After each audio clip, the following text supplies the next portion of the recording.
Hey guys! Welcome to another episode of Bedtime Stories with May. Today, I would like to tell you a story about two frogs. So once upon a time, there were two frogs who fell into a large tub of milk. So both of them tried to jump out of the bucket, but as they tried, it was very slippery. The surface was very slippery. It has no foundation or whatsoever. So they were getting really tired after trying for a while. And seeing very little chance of escape, the first frog got very desperate very soon and stopped jumping. And of course, once it stopped jumping, it started drowning in the bucket of milk. So seeing what happened, the second frog realized that he saw no livelihood of him escaping by stopping to jump. So he says, I'll just jump as long as possible to keep myself alive. So even though each jump seemed like they just reached the same inadequate height, but at least he's still alive. So after a long time of his persistent effort, slowly he realized that the milk is being churned into butter and it has formed a semi-hardened surface, and eventually the frog was able to jump out of the bucket. So the moral of this little inspiring story, my friends, is those who don't give up and persevere may just be in for a real pleasant surprise. Yeah. So this also reminds me of how we need to persevere through not just difficult times, but even through things like time management. So I'm also reminded of a quote by Mark Twain. So I'm not sure if you've heard of this quote by Mark Twain called Eat Your Frogs. So it says, if it is your job to eat a frog, it is best to do it first thing in the morning. And if it's your job to eat two frogs, then it is best to eat the biggest one first, you know. So basically what this meant is to do the most uncomfortable, distasteful things first, so that we can have the peace of mind to do things that we actually need to do.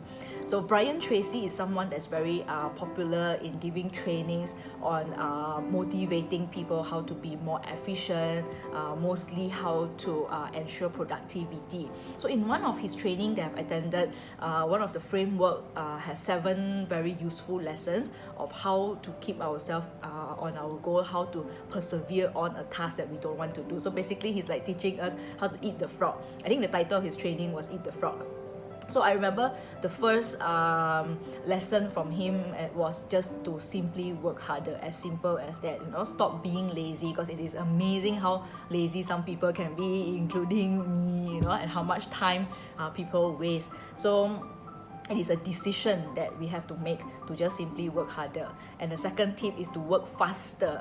Sometimes when we dread doing certain tasks, for example, eating a frog, we probably do it a lot slower. So I learned that I just have to work faster, pick up the tempo, imagine that I'm in a hurry, and just do my work quicker in a more effective manner. And the third tip that he gave was to work longer hours. This is very true for my PhD journey, for example. I take a long time to come up with very little impact, and I give up too easily. Maybe I only work 2-3 hours a day, which is not enough at all for a PhD level. So I just need to put in a lot more efforts and work longer hours on it. Yeah. And interestingly, the fourth tip that he gave was to work in a team, to work together with someone. So I'm reflecting again, my PhD journey is a very lonely one. I cannot work with anyone else. Nobody is doing the same topic as I am.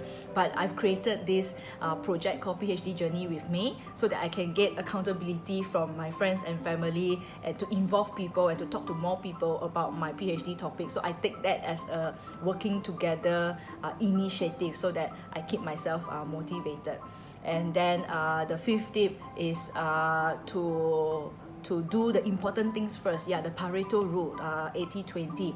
So 20% of what we do can impact 80% of the outcome. So do those things first. So again, applying in our PhD, so I'm vowing to choose the important things first, so that I have more capacity to do the less important things later.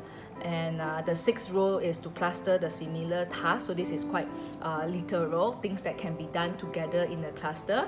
We do that all at once, and pretty soon we realize that those are the time-saving tasks. You know, so for me, my journey is things like formatting my PhD report and all. I can do that later. I'll just cluster all the sections later, and I can do all the formattings and the citations later.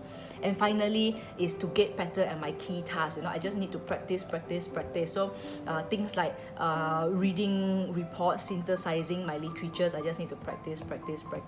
So today's story is really all about frogs, you know, whether it's about Mark Twain eating the frog, and also about the two frogs persevering and jumping and churning out butter from milk. I'm just reminded that it is a froggy day for me, and I just need to get going and diving into my work. So I hope this helps you guys out there that is also struggling with time management and perseverance. And if you need some motivation to dive right into your work, I hope this episode has helped you. Yeah. So as always, before we end an episode of Bedtime Stories with me, we will do a gratitude exercise first. So think about a moment today that has made you feel grateful. You got that? And then think about the people surrounding that moment.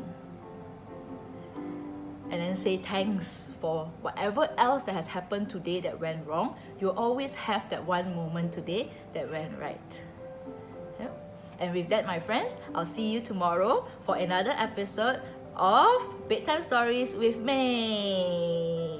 Bye!